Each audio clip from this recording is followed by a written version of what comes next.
कश्मीर में कमी कहां रह गई है सर? क्योंकि ये बढ़ती आतंकी घटनाएं अलार्मिंग सिचुएशन है और सवाल हैं, अकाउंटेबिलिटी होनी चाहिए, चेंज इन अप्रोच होना चाहिए, लेकिन कमी कहां रह गई है?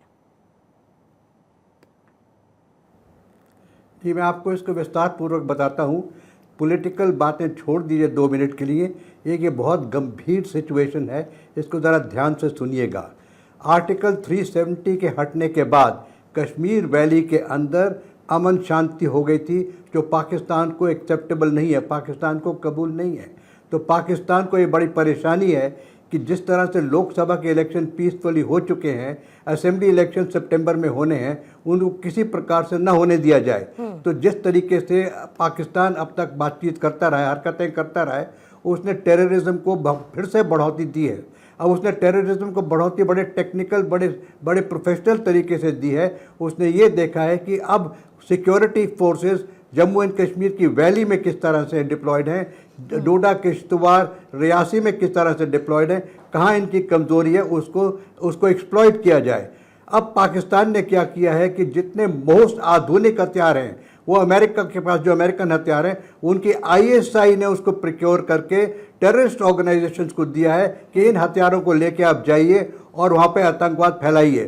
साथ साथ उन्होंने ये भी किया है कि जितनी लोकल पॉपुलेशन जो एक ज़माने में वो टेररिज्म को सपोर्ट करती है, उसको दोबारा से उन्होंने इनकरेज किया है। और ये भी मानना पड़ेगा कि आज की तारीख में बहुत सारे ओवरग्राउंड वर्कर्स फिर से एक्टिवेट हो गए हैं, उनको देखना पड़ेगा। बहरहाल ये सिचुएशन तो मैंने बता दिया आपको, लेकिन आपका मूल सवाल ये है कि इसका जवाब क्या है। इसका जवाब बिल्कुल सिंपल है। देखिए, सबसे पहले हमें 2 तरीके से देखना पड़ेगा।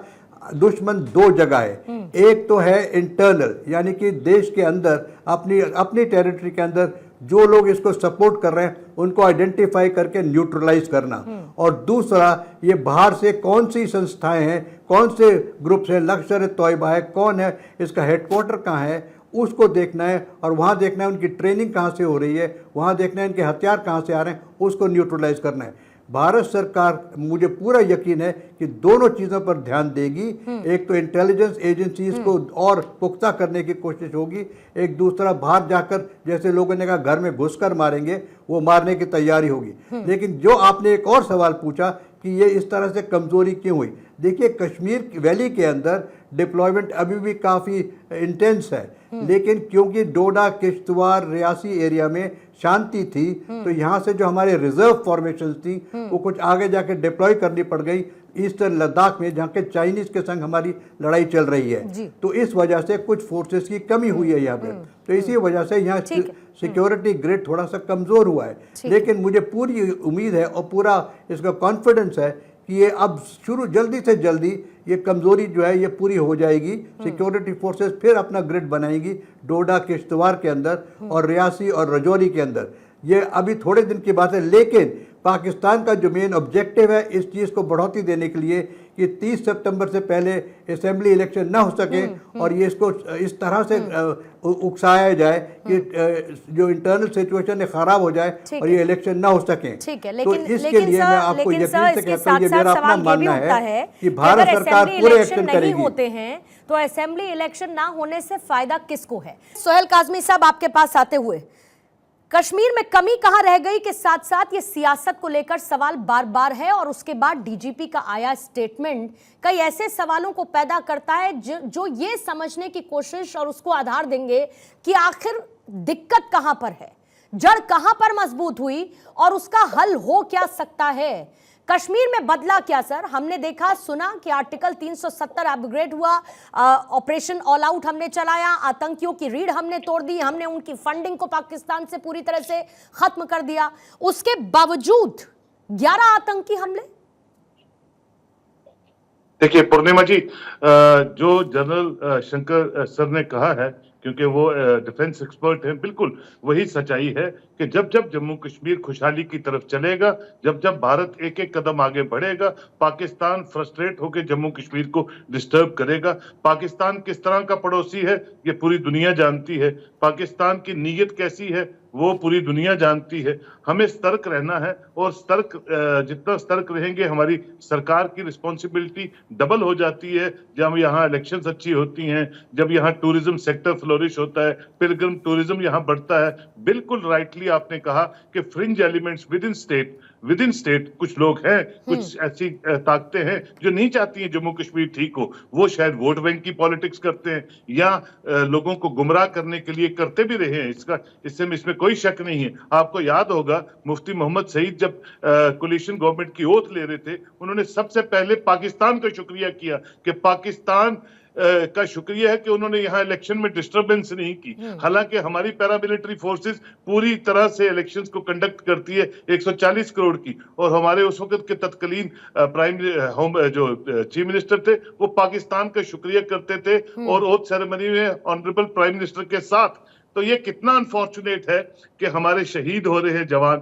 हमारे जो यहाँ पॉलिटिकल पार्टीज हैं, रीजनल पॉलिटिकल पार्टीज हैं, मैं सबसे कहता हूं कि साहब अलगाववाद, स्टोन पेल्टिंग, पाकिस्तान के खिलाफ जब तक आप सब वन पेज पे खड़े नहीं होंगे तब तक बात आगे नहीं चलेगी। एक स्टेटमेंट देने से आप वोटरों को रिझाने की पॉलिटिक्स जो करते रहे हैं वो नहीं चलेगी आगे। आपने देखा कि 10 सालों में जम्मू कश्मीर का कोई बच्चा आर्टिकल 373(5)(a) की बात नहीं करता है। वो खुशहाली की बात करता है, वो टूरिज्म को मजबूत करने की बात करता है, वो अलाइड सेक्टर फ्लोरिश उनकी बात करता है। इलेक्शंस जब होंगी अपना अपना रोल जो है नेता आए और इलेक्शन जीत के सत्ता के गलियारों में आए। लेकिन ये जो गुमराह करने वाली पॉलिटिक्स जम्मू कश्मीर में अनफॉर्चुनेटली रही है वो कहीं ना कहीं जम्मू कश्मीर को खराब करती है, और उन एलिमेंट्स को जो अक्रॉस द LOC है उनको शह देती है। वो फिराक में रहते हैं। पाकिस्तान एक इकोनॉमिकल रिसेशन से जूझ रही कंट्री और पॉलिटिकल रिसेशन से जूझ रही कंट्री, जो एक अपने सबसे बड़े पॉपुलर लीडर की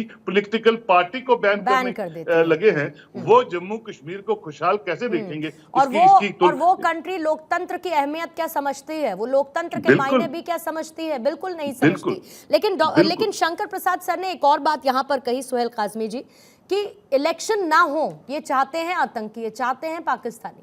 मेरा बहुत स्ट्रेट अवे सवाल है सर कि अगर इलेक्शन नहीं होंगे घाटी में तो किसका फायदा है इससे, इलेक्शन ना होने से? देखिए हमारा ऑनरेबल सुप्रीम कोर्ट एक दिशा देता है पूरे मुल्क को, और जम्मू कश्मीर के लिए उन्होंने एक दिशा दी। आर्टिकल 370 हटा, कुछ पार्टीज ने वहां रिव्यू पिटीशन लगाई, बिल्कुल हक है, रिव्यू पिटीशन को सुना गया और फिर खारिज कर दिया गया। उसी तरह इलेक्शंस के लिए लोग गए, पॉलिटिकल पार्टीज गई। ऑनरेबल सुप्रीम कोर्ट ने कहा कि 30 सितंबर से पहले कंड्यूसिव एटमॉस्फेयर देके इलेक्शन करवाइए। इलेक्शन जमहूरियत में रूह का काम करती है और कोई भी स्टेट जो है डिप्राइव नहीं रहनी चाहिए। Honourable prime minister, home minister floor of the parliament में कह रहे हैं कि स्टेटहुड भी वापस आएगी जम्मू कश्मीर के लोगों के लिए, और यहाँ इलेक्शंस भी होंगी, और अनाउंसमेंट भी कर दी। अब आप किसको दिखाना चाहते हैं कि इलेक्शंस नहीं होगी? यहाँ पंचायत इलेक्शन हुई पहली बार, यहाँ बैक टू विलेज प्रोग्राम यहाँ चले पहली बार, यहाँ रोड इंफ्रास्ट्रक्चर आप देख लीजिए। ये तभी मुमकिन है पिछले 10 सालों में कि आपने अपनी आर्मी का, अपनी पैरामिलिट्री का जो मोराल है बढ़ा के रखा, और एक करारा जवाब पाकिस्तान को। जो वोटर टर्नआउट रहा वो वोटर टर्नआउट काबिले तारीफ रहा, खासतौर से ऐसे इलाकों में जो इलाके आतंकियों के लिए मुफीद जगह माने जाते थे, उनके गृहनगर, ऐसे आतंकियों के, और उन जगहों पर जो वोटिंग टर्नआउट, जो परसेंटेज देखने को मिला, वो लोकतंत्र में विश्वास की बहाली की एक तस्वीर दिखाते हैं। साकिब साहब वापस से आपके पास आते हैं। जो सुहेल काज़मी जी ने कहा, ये गुमराह करने वाली पॉलिटिक्स आखिर क्यों और कब तक?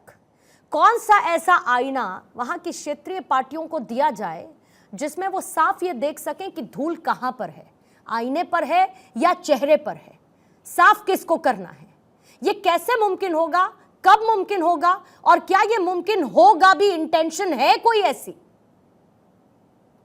देखिए, पहले सुहेल साहब जो अभी न्यूली मिंटेड नेशनलिस्ट है, अभी वो हमें ये सबक ना सिखाए डेमोक्रेसी और जमहूरियत की। हमारे वर्कर्स ने 3000 जो है वर्कर्स ने अपनी जानें गंवाई हैं जम्मू कश्मीर में जमहूरियत को जिंदा रखने के लिए।